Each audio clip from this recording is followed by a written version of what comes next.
Olá, sejam bem-vindos aqui à MF3, Escola de Filosofia.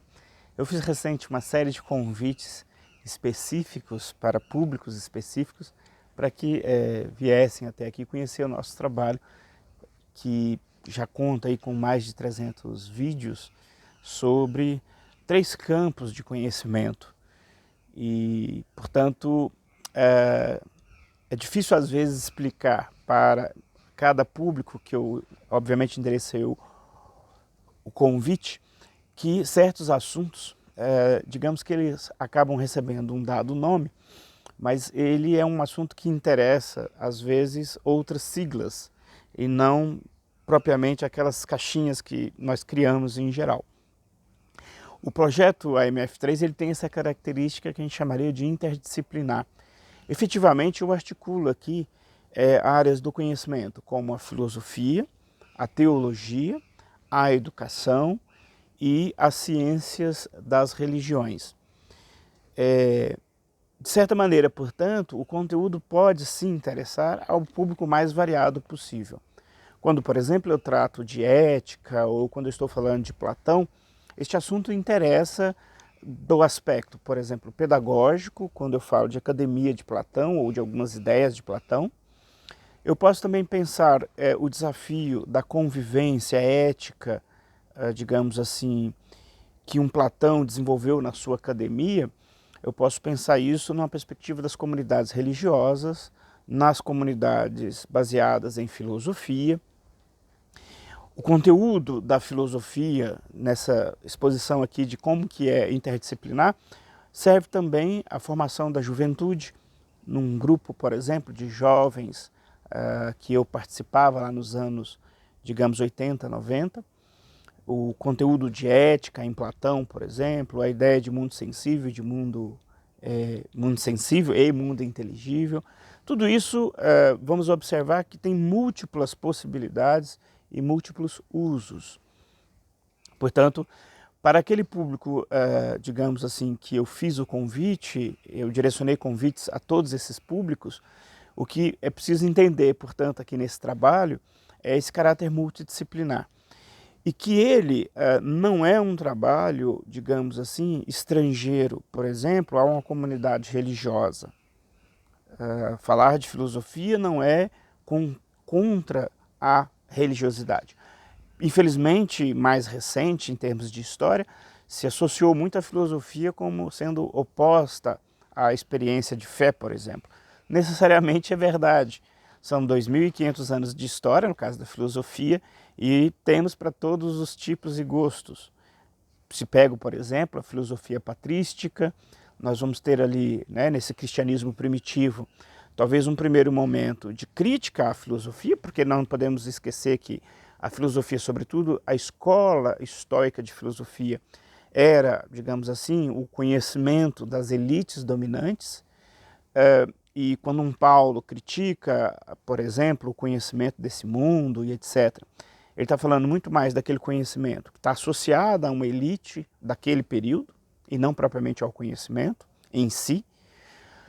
Depois, se então nas primeiras comunidades, nos primeiros pais da igreja, nesse cristianismo primitivo, na patrística, se nós vamos ter uma primeira geração que se posiciona contrária à filosofia, ao conhecimento filosófico daquela época, o conhecimento, portanto, hegemônico daquela época, depois, num segundo momento, essa patrística vai aproximar-se desta tradição filosófica e nós vamos ter aí uma aproximação que dura até os nossos dias, por assim dizer.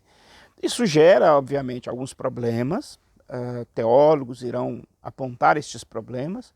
Quando nós pegamos uma matriz de conhecimento grega e aproximamos uma outra matriz que tem algumas diferenças, isto digamos assim, isso gera alguns problemas. Aqui nos conteúdos do site eu falo disso em vídeos específicos, mas não quer dizer que se pegue e jogue tudo fora, né? Ou que é um conhecimento que atua assim, deliberadamente contra a tradição religiosa. Então nós temos esse período, depois nós temos uma grande aproximação dessa tradição mais para o período medieval propriamente, né? Mas se a gente pega a figura de Agostinho de Hipona, por exemplo, do ano 400, né, aqui como referência, nós temos uma aproximação entre filosofia e teologia sem precedentes. E dali até Santo Tomás de Aquino, lá em 1200 para 1300, também nós vamos ter essa contínua aproximação da filosofia com o conhecimento teológico. É sempre um debate, mas sempre vamos ter. E neste cenário de filosofia, teologia e de religiosidade, de certa maneira, eu tenho todos os conteúdos interdisciplinares aqui nesse contexto. Como o meu projeto ele é de formação de base, portanto, ele não é inicialmente de formação avançada, ele, portanto, produz conteúdos para uma série de públicos, seja uma juventude ligada à pastoral da juventude, a qual eu fui ligado na minha adolescência e juventude, em partes, ali fim dos anos 80, início dos anos 90, mas eu poderia pegar outros grupos também que trabalham com formação de jovens, que os conteúdos de filosofia também contribuem com a formação destes jovens. Eu penso aqui nas comunidades protestantes, pentecostais e evangélicas, que desejam essa formação inicial, anterior, esta capacidade de leitura crítica da realidade, etc., os conteúdos de filosofia contribuem sobremaneira. E só muito recente, nessa história de 2.500 anos, que a filosofia ganhou contornos de um tipo de crítica específica à tradição religiosa ocidental, sobretudo pensando no cristianismo em geral. Mas mesmo no interior destas críticas, seja no iluminismo, seja no marxismo mais recente, esses processos de críticas ao fenômeno religioso feito a partir da filosofia, eles são também variados. Eles não são uma unanimidade, e aí fica muito mais um retrato caricato do jovem revoltado, sobretudo um jovem de classe média, dos grandes centros urbanos, que quer destruir todos os valores, quer criticar todas as instituições estabelecidas. É apenas uma parte desse processo. E é claro que, para além dessa figura caricata, existem sim colegas, professores, que desenvolvem críticas pertinentes à ideia da cristandade, alguns não sendo mesmo, digamos assim, negociáveis para aquele que tem uma experiência de fé e deseja continuar nessa experiência de fé. Não nos iludamos. Mas não é a totalidade do processo. E essa liberdade de reflexão e de produção de conhecimento, nós vamos entender que ela não é de todo ruim. Ela é importante existir, ela é importante enquanto diferença. E não existe nenhum filósofo, mesmo mais, digamos assim, contundente no seu posicionamento de não crença, de não acreditar em Deus. Estes filósofos estabelecidos, eles não são do tipo de construção de um conhecimento que incentiva a violência contra aqueles que participam do fenômeno religioso. Os filósofos estabelecidos, e mesmo aqueles, né, que considerados ateus, que existem em nossos dias, inclusive famosos, são youtubers e tudo mais, eles não defendem que os ateus devem atacar os religiosos e acabar os religiosos. Esse discurso de intolerância no circuito da filosofia não existe entre nós, aqui sobretudo no Brasil. Portanto, o diálogo, a tolerância, a compreensão da diversidade é um legado da filosofia como um todo, que é importantíssimo, aí já pensando na ideia de ciências das religiões, que é esta reflexão que concebe a convivência de vários fenômenos religiosos dentro de um ordenamento social. Filosofia, a meu ver, é esta sala comum que alimenta esta diversidade no âmbito do fenômeno religioso e que admite a existência de uma multiplicidade de formas, não só de manifestações religiosas, baseada aí, sobretudo no contexto do monoteísmo judaico-cristão, mas que concebe também uma diversidade, uma coexistência tranquila com fenômenos sociais que eu chamo de filosofias de vidas. Poderia pensar aqui no budismo, no espiritismo kardecista, fenômenos culturais como a maçonaria, as rosas cruzes, né? A Rosa Cruz, que ela tem várias ramificações, e outras filosofias de vidas que aqui por acaso eu estou eventualmente esquecendo, como Hare Krishna, por exemplo, como certas escolas de yoga, que seriam filosofias de vida que, aqui para resumir a conversa, guardam uma semelhança com o fenômeno religioso, mesmo aí alguns se dizendo não ser um fenômeno religioso, e me parece ser pertinente. Isso é um outro assunto também. Nós entendemos como religiosidade apenas o modelo monoteísta cristão, e nós temos uma dificuldade de compreender religião que não seja esta religião monoteísta. A própria palavra religar, ligar-se novamente, vem desta experiência. Então nós vamos ter dificuldade de compreender uma experiência indígena como religiosa, porque ela não se manifesta nesta chave do nosso hegemônico modelo do cristianismo. Eu me formei num desses modelos, eu me formei no cristianismo católico e num contexto de muita propensão ao desenvolvimento do ecumenismo. Portanto, eu tive a experiência de convivência, de desenvolver atividades em conjunto com outras comunidades religiosas, seja com espíritas, com os batistas, com os luteranos, com os metodistas.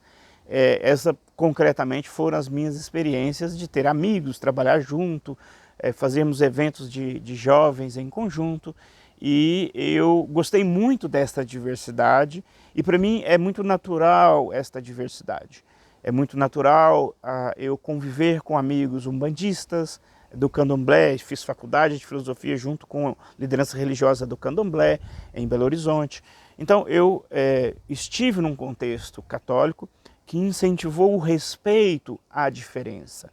E neste clima, portanto, ecumênico e de diversidade, a minha particularidade, a minha singularidade não se diminui, não é menor, quando eu admito que, por exemplo, os irmãos batistas têm materiais bíblicos de excelente qualidade e que, em termos de materiais de estudo, de estudos bíblicos, por exemplo, os meus textos bíblicos, por exemplo, interlinear hebraico-português ou grego-português, são feitos pelos irmãos batistas, os quais têm uma apreciação em alta conta pela qualidade, pela seriedade do trabalho que fazem em torno do processo dos estudos bíblicos. Portanto, eu me formei nesse contexto, e isso não me diminui enquanto sendo alguém que fui formado na experiência católica. É perfeitamente tranquilo e natural para mim. E até mesmo na minha leitura do Primeiro Testamento, ou do Testamento em comum com a tradição judaica, por exemplo, nós observamos que ali o cristianismo não foi monoteísta, ele foi inicialmente monolatrista, de monolatria. Essa tradição que nós compartilhamos com os judeus nos diz claramente que havia outras tradições religiosas, mas os patriarcas, digamos assim, da nossa tradição, os pais aí do Primeiro Testamento, eles tinham plena noção de que eles tinham um pacto com um Deus específico, mas que existiam outros.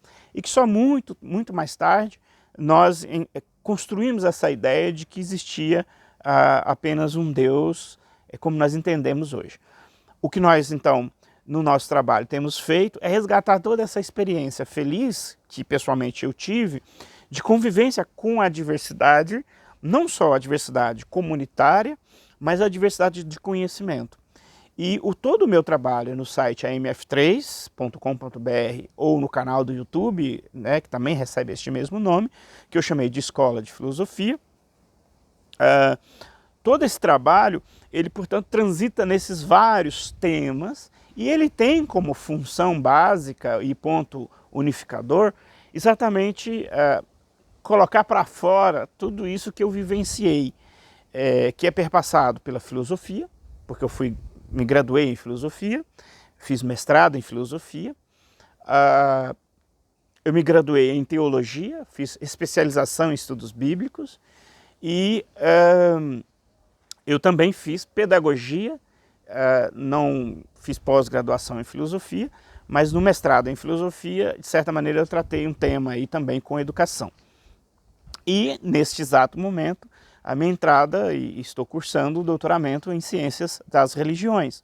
Então, todo o meu repertório formativo está expresso nesses trabalhos, e esta diversidade às vezes pode confundir as pessoas que chegam até aqui, mas na verdade não é duas coisas, é uma única coisa que comunica-se com todos esses campos. A educação, porque no contexto da comunidade religiosa e filosófica, nós sempre estamos falando em processos de construção de conhecimento, de transmissão de conhecimento. Quer dizer, essas duas realidades, construção de conhecimento e transmissão, ela implica processos de educação. Depois, a forma de transmissão desse conhecimento, ou mesmo a natureza desse conhecimento, implica comunidades religiosas, como nós conhecemos, implica comunidades que vivem segundo princípios filosóficos, como nós conhecemos também.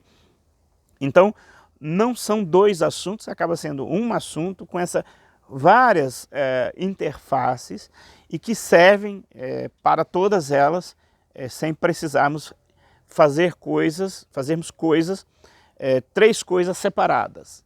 É uma única coisa que eu diria que comunica-se com todas essas interfaces. Neste momento eu tenho me dedicado muito a divulgar o nosso trabalho, ao meu trabalho aqui, a parte de textos tem colaborações de outros colegas, os vídeos têm sido apenas eu a fazê-los, porque, como nós sabemos, a internet oferece de tudo, coisas fantásticas do ponto de vista da formação, da qualidade da formação, e coisas que são mais da ordem do entretenimento, e nós observamos que o entretenimento é quase como sorvete. Em excesso pode fazer mal, uma vez ou outra, é um prazer, é um gosto. Eu tenho uma história específica com sorvete, por isso que eu lembrei disso. Mas em excesso, se eu substituir o almoço por sorvete, a janta por sorvete, claro que isso vai fazer mal para nós. Eu diria que o entretenimento que a internet tem distribuído e os canais de vídeos como o YouTube têm distribuído, eles têm privilegiado demais o sorvete, têm privilegiado demais o entretenimento, que é importante, deve existir em momentos de lazer, sem dúvida, legal, nós podemos ver.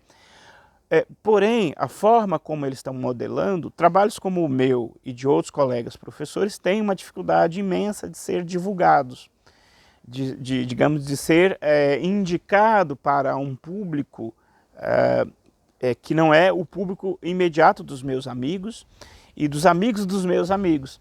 Então, por isso que, neste momento, eu tenho me concentrado nesta campanha de me esforçar para divulgar o canal, divulgar o nosso trabalho, através de amigos, de amigos, de amigos que têm interesse profissional nesse tipo de conteúdo, nesse tipo de trabalho que eu faço.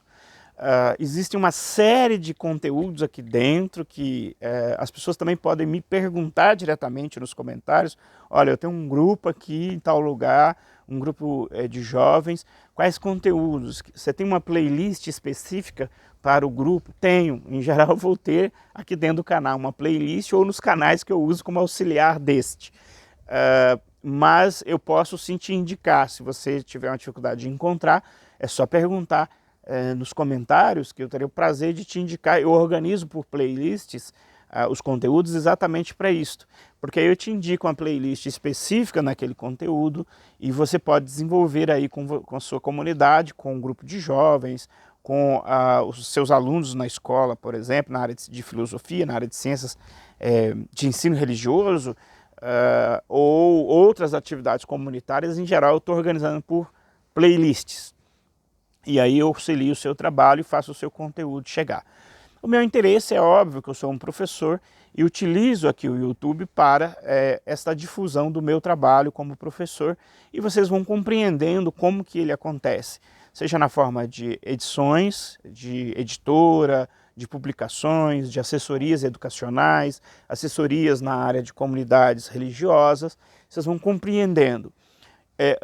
Só que aqui nesse momento, digamos assim, não é ainda o estágio de eu poder falar disto, porque eu gosto mesmo é que você conheça o trabalho, e ao conhecer o trabalho e perceber a sua identidade com o trabalho, aí sim a conversa pode se desenvolver nesta outra perspectiva. Então essa frente que eu faço aqui, o retorno que eu espero de vocês é exatamente a inscrição no canal, compartilhar esse conteúdo, levar esse conteúdo mais, digamos assim, para o maior número de pessoas. Eu já me dou por realizado e nas minhas estratégias isto é o suficiente para esta primeira etapa do meu trabalho. Saber que tem grupos de jovens que possam estar utilizando o meu conteúdo para roteiros de formação e etc., para mim cumpre já uma missão que eu espero dessas pessoas que vão interagir aqui comigo no canal. Os outros desdobramentos é conversável, cada caso, depois nestes âmbitos aqui que eu citei de assessorias. Enfim, é isto. Fiquem à vontade no canal, perguntem, façam as inscrições, dê o joinha, compartilhe com os seus amigos mais próximos, compreendendo, portanto, a proposta do canal. O canal vai se reformulando e aperfeiçoando a cada tempo, é natural isto.